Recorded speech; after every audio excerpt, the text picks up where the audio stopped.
కొంతమంది ఆయాసంతో ఏ పని చేయలేక కనీసం నిద్ర కూడా పోలేక చాలా ఇబ్బంది పడుతూ ఉంటారు. అసలు ఈ ఆయాసం రావడానికి కారణాలు ఏమిటో వివరిస్తారండి?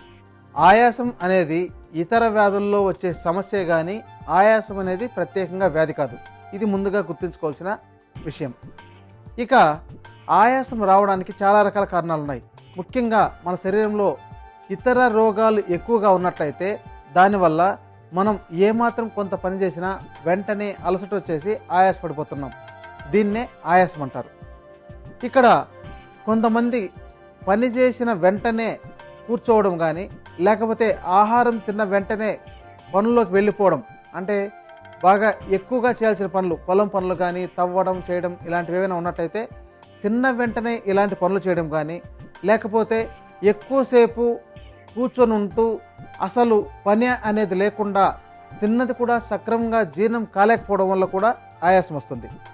ఇంకా ఇతర వ్యాధుల్లో ప్రధానంగా ఊపిరితిత్తులకు సంబంధించినవి, శ్వాసకోశ సంబంధ వ్యాధులు, అస్తమా, ఆర్థరైటిస్ ప్రాబ్లమ్స్ ఉన్నా, లేకపోతే గుండె సంబంధ సమస్యలున్నా, ఆహారం సక్రమంగా జీర్ణం కాలేకపోయినా, మూత్రం సక్రమంగా విడుదల కాలేకపోయినా, మలబద్ధకం సమస్య ఉన్నా, వీటన్నిటి వల్ల కూడా ఆయాసం అనేది వస్తుంది. కనుక ఈ యొక్క ఆయాసం ఇతర వ్యాధుల వల్ల వస్తుంది.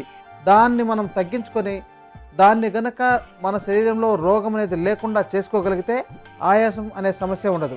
ఇంకొంతమందిలో రక్తలేమి వల్ల కానీ, ముఖ్యంగా బలహీనంగా బాగా ఉండడం కానీ, లేదా అతిగా లావు ఉండడం, స్థౌల్యం ఇలా ఉన్నా కూడా ఆయాసం తొందరగా వస్తుంటుంది.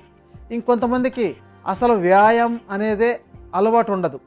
తిన్న వెంటనే కూర్చోవడం లేకపోతే పడుకోవడం ఇలాంటి వాటి వల్ల కూడా, అసలు శరీర శ్రమ అనేది లేకపోవడం వల్ల కూడా ఎప్పుడైనా సరే కొంత దూరం నడవాలన్నా ఏదైనా పని చేయాలన్నా సరే ఆయాసం వచ్చేస్తుంటుంది. ఆయాసం నివారణకు ఆయుర్వేద ఔషధం ఏ విధంగా తయారు చేసుకోవాలో, దానిని ఏ విధంగా ఉపయోగించుకోవాలో వివరిస్తారండి? ఆయాసం తగ్గడానికి ప్రత్యేకంగా ఔషధాలు అనేవి లేవు. అయితే మనకు పరిస్థితిని అనుసరించి, అవసరాన్ని అనుసరించి తయారు చేసుకోవాల్సిందే. ఇక్కడ ఇతర వ్యాధులు ఉన్నట్లయితే ముందుగా వాటికి చికిత్స చేసుకోవాలి. అంతేగాక ఎక్కువ కాలం పాటు ఈ వ్యాధులు మన శరీరంలో ఉన్నప్పుడు మనకు ఈ మల విరేచనం సక్రమంగా కాలేకపోవడం, అలాగే ఈ ఊర్ధ్వ భాగంలో రకరకాల మలినాలు పేరుకుపోవడం అనేది సాధారణంగా జరుగుతుంది.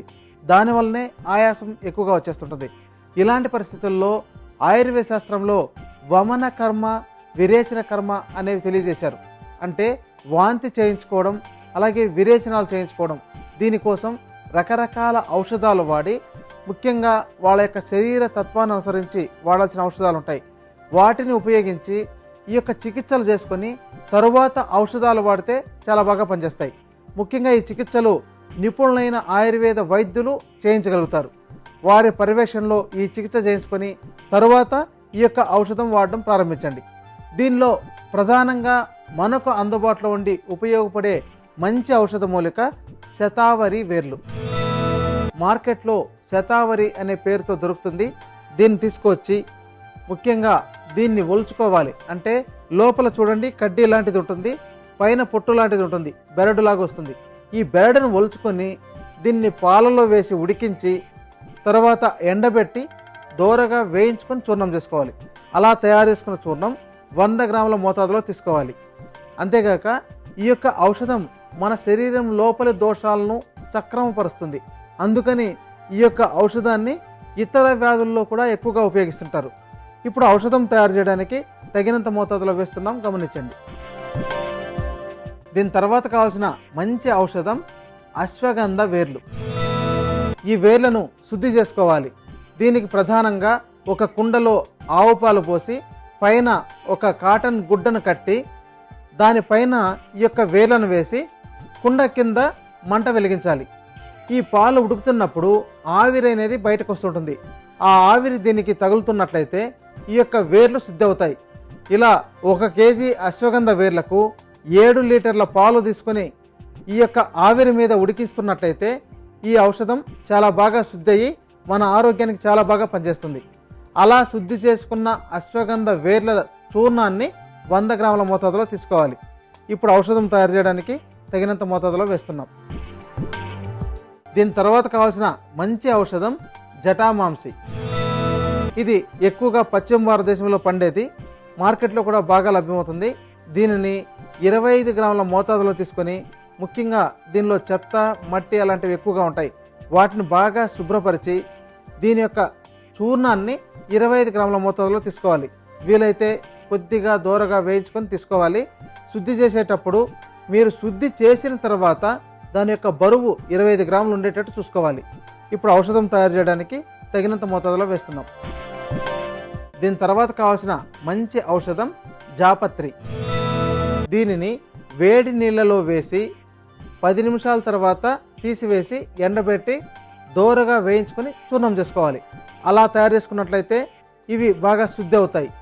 అలాంటి జాపత్రి చూర్ణాన్ని 25 గ్రాముల మోతాదులో తీసుకోవాలి. ఇప్పుడు ఔషధం తయారు చేయడానికి తగినంత మోతాదులో వేస్తున్నాం. దీని తర్వాత కావాల్సిన మంచి ఔషధం దాల్చిన చెక్క.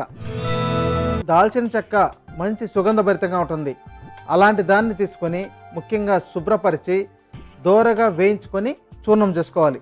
అలాంటి చూర్ణం 25 గ్రాముల మోతాదులో తీసుకోవాలి. ఇప్పుడు ఔషధం తయారు చేయడానికి తగినంత మోతాదులో కలుపుతున్నాం.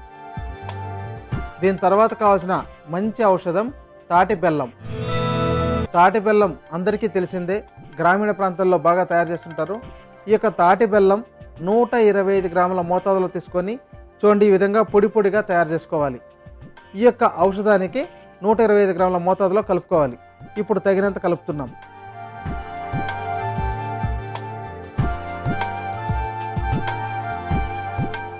చూడండి, ఈ విధంగా కలిపి ఒక కల్వంలోకి వేసి బాగా మెత్తగా కొంతసేపు పాటు నూరుతున్నట్లయితే పొడి పొడిగా గుడంలాగా తయారవుతుంది. అంటే మనం వేళ్లతో 3 వేళ్లతో ఇలా పట్టి తీసుకోవచ్చు. అలా తయారైన తర్వాత దీన్ని ఒక గాజు సీసాలో దాచుకొని రోజు ఉదయం సాయంత్రం ఆహారం తీసుకున్న తర్వాత ఈ యొక్క ఔషధాన్ని చెప్పిన మోతాదులో తీసుకుంటున్నట్లయితే 10-15 రోజుల్లోనే మీకు ఆయాసం అనేది తగ్గిపోతుంటుంది. పూర్తిగా ఆయాసం తగ్గేదాకా ఈ యొక్క ఔషధం వాడచ్చు. ఎక్కువ కాలం పాటు ఈ ఔషధం వాడినా సరే మనకు ఎలాంటి ఇతర సైడ్ ఎఫెక్ట్లు రావు కనుక ఎప్పుడైనా సరే ఉపయోగించుకోవచ్చు.